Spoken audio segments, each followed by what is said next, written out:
Tooth pain and sinusitis, also known as a sinus toothache. Toothaches can occur for many reasons, most commonly tooth decay and gum disease. But one cause may not expect is the inflammation of the sinuses, known as sinusitis, a condition commonly associated with allergic rhinitis, that is hay fever, and upper respiratory infections. Sinusitis can trigger classic symptoms affecting the nasal passages and sinuses. It can also cause pain in the upper teeth and jaw that some people mistake for toothache. For this reason, sinus-associated tooth pain is sometimes referred to as sinus toothache. It may be relieved by home remedies, or if it's persistent or severe, it may require treatment from your healthcare provider. So let's look at the causes of toothache in people with sinusitis, and we will see how sinusitis is diagnosed and treated so that you can get fast relief. So what are the symptoms of sinusitis? The sinuses are a connected system of hollow cavities in the skull located near your eyes, nose, cheeks, and forehead. The sinuses are lined with membranes that secrete mucus to trap debris that you either breathe in or enter the nostrils on their own. Sinusitis causes the sinuses and nasal passages to swell, narrow, and excrete excess mucus. Depending on the underlying cause, this can lead to first is nasal congestion or blockage, then runny nose, a thick nasal discharge, drainage down the back of the throat, that is postnasal drip, pain, tenderness, and swelling around the eyes, cheeks, nose, or forehead, coughing or throat clearing, reduced smell and taste, headache, earache, dental pain, sore throat, bad breath, and fatigue. Sinusitis can sometimes be mistaken for a tension headache, deviated septum, nasal polyps, or dental infection or abscess. Now, what are the causes of a sinus toothache? The tooth pain caused by sinusitis is not related to any injury or disease affecting the teeth. Rather, it is the result of a combination of nerve pain triggered by the compression of nerve roots near the sinuses and referred pain. Referred pain means it's felt at the location other than where the pain started. The nerve roots affecting the upper teeth and jaw are located near the sinuses.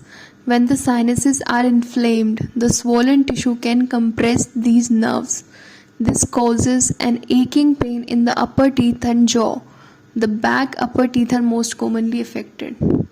In certain cases, the pain may extend to the lower teeth and jaw. That's because of the network of the nerves that connect the upper jaw to the lower jaw. The referred pain is often described as shooting and can mimic the pain caused by tooth abscess.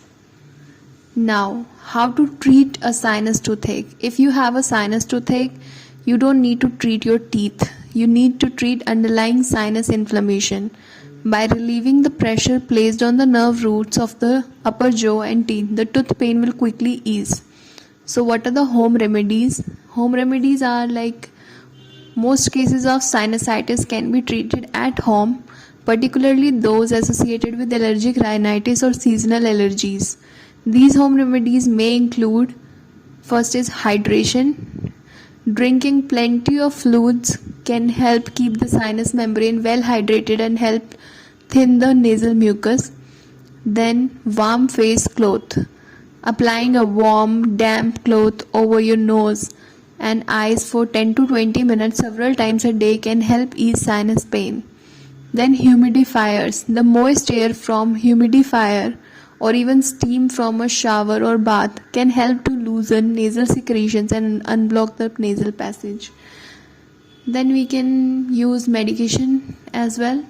Certain over-the-counter and prescription drugs can help ease sinus symptoms as well as the underlying conditions that lead to sinus inflammation. OTC medication options include: first is antihistamines.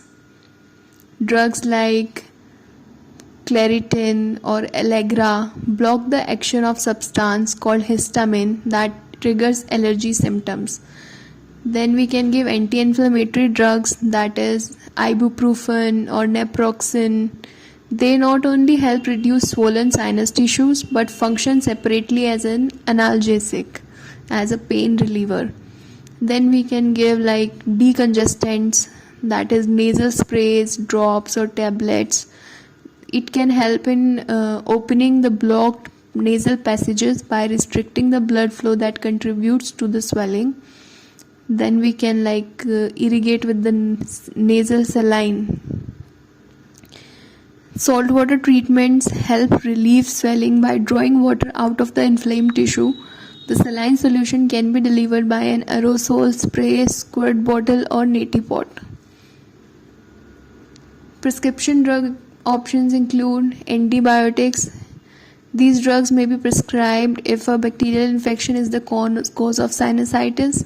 However, most people with a sinus infection will improve within 2 weeks without the need of antibiotics.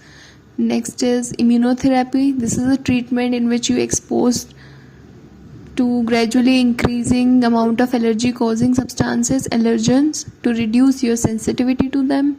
The substances can be delivered by injection or with sublingual drops or dissolving films. Next are the tests to check for sinusitis.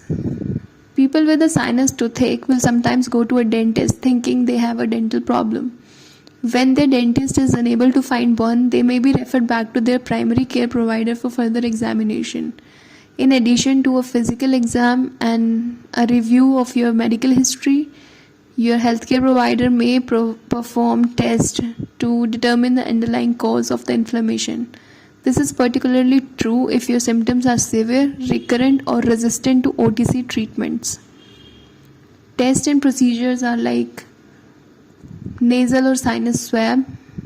The sample of mucus from deep inside the nose can be sent to a lab for bacterial, fungal, or viral infections check.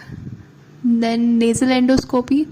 This involves the insertion of thin, flexible tube with a fiber optic camera called an endoscope into your nose to view the sinuses. Then is computed tomography. This is an imaging technique that composites multiple X-ray images to create three-dimensional slices of the sinuses. Then we can go for allergy testing. If an allergy is suspected but the cause is unknown, allergy test may be used to help identify the allergens. When to call a healthcare provider. As aggravating and debilitating as sinusitis can be, it generally does not require urgent medical care. However, there are exceptions, particularly with regard to a severe sinus infection. See your healthcare provider immediately if your sinus symptoms are accompanied by high fever and chills, or the sinus pain is severe and spreading, or your symptoms persist for more than 10 days despite appropriate treatment. Now at last, the summary is: sinusitis is the inflammation of the sinuses typically caused by an allergic rhinitis or infection. While sinusitis is readily recognized by sinus pain and congestion, it can also cause the tooth pain. Now, sinusitis associated tooth pain is caused by the compression of nerve roots situated near the sinuses that affect the upper jaw and teeth. On occasion, the compression can also trigger referred nerve pain in the lower jaw and teeth. Treating the underlying cause of sinusitis will almost always resolve the tooth pain.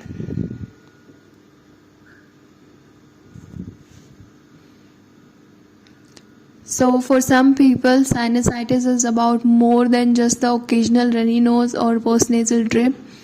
It can seriously undermine a person's quality of life and ability to function if some symptoms are severe and recurrent. If sinusitis is affecting your ability to function normally, ask your healthcare provider for a referral to an ear, nose, or throat specialist. If all the treatment fail, the specialist may recommend FES, that is functional endoscopic sinus surgery, to remove obstructions and improve mucus clearance and breathing. So there are like frequently asked questions. People can ask like, can sinusitis cause ear pain? So with severe and prolonged sinusitis, fluid can sometimes become trapped in the space behind the eardrum. The warmth of the middle ear provides the perfect environment for bacteria to grow, leading to otitis media, that is middle ear infection. So yes, sinusitis can cause ear pain. So people may ask now, is surgery needed for sinusitis? So it might be needed if your sinusitis fails to respond to conservative treatments and is severely affecting your ability to breathe. In this case, FES, that is functional endoscopic sinus surgery, may be recommended. FES involves the insertion of a flexible scope with the specialized tools into the nostril. The surgeon will remove the bone, diseased tissue, or polyps that may be blocking your sinuses. Now, what are the risk factors for sinusitis? Several factors can significantly increase the risk of sinusitis, that is like asthma or allergies, or maybe smoking and secondhand smoke, long-term use of decongestant sprays, or air pollution, or nasal polyps, or deviated septum. So I think that is all. If you want to know anything else, let me know in the